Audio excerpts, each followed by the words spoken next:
26শে June পর্যন্ত বাড়ানো হলো গরমের ছুটি। আর 11 দিন বাড়লো স্কুলের গরমের ছুটি। প্রবল গরমের কারণে ছুটি বাড়ানোর সিদ্ধান্ত, বিজ্ঞপ্তি প্রকাশ স্কুল শিক্ষা দপ্তরের। টেলিফোনে রয়েছেন আমাদের প্রতিনিধি কৃষ্ণেন্দু অধিকারী। কৃষ্ণেন্দু, স্কুল শিক্ষা দপ্তর সূত্রে ঠিক কি জানতে পারছো? দেখো, কিছুক্ষণ আগে স্কুল শিক্ষা দপ্তর একটা বিজ্ঞপ্তি প্রকাশ করেছে। তাতে বলা হয়েছে যে গরমের ছুটি, অত্যধিক গরম চলছে, সুতরাং গরমের ছুটি আরো 11 দিন বাড়ানো হলো। এমনি জানো, 15ই জুন পর্যন্ত গরমের ছুটি ছিল, 1.5 মাস গরমের ছুটি ছিল। এটাও কার্যত নজিরবিহীন, একটানা 1.5 মাস গরমের ছুটি। সে নিয়েও প্রশ্ন উঠেছিল। তারপর যেটা জানা যাচ্ছে যে গরম যেহেতু কমেনি, বরঞ্চ গরমের দাপট বেড়েছে।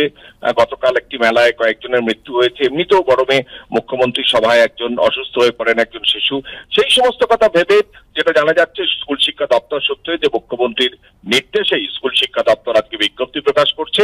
এবং কিছুক্ষণ আগে সেই বিজ্ঞপ্তি প্রকাশিত হয়েছে এবং তাতে বলা হয়েছে যে 26শে জুন পর্যন্ত গরমের ছুটি বাড়ানো হলো। পরবর্তী নির্দেশ দেওয়া পর্যন্ত অথবা 26শে জুন পর্যন্ত গরমের ছুটি বাড়ানো হলো। এবং রাজ্য জুড়ে দার্জিলিং এবং কালিম্পং বাদ দিয়ে বাকি সমস্ত জেলার স্কুলগুলোতে এই গরমের ছুটি, যে বাড়তি গরমের ছুটি বলবৎ করা হবে। এবং এটাও বলা হচ্ছে যে পড়ুয়াদের সুরক্ষার কথা ভেবেই এই গরমের ছুটি বাড়ানো হয়েছে।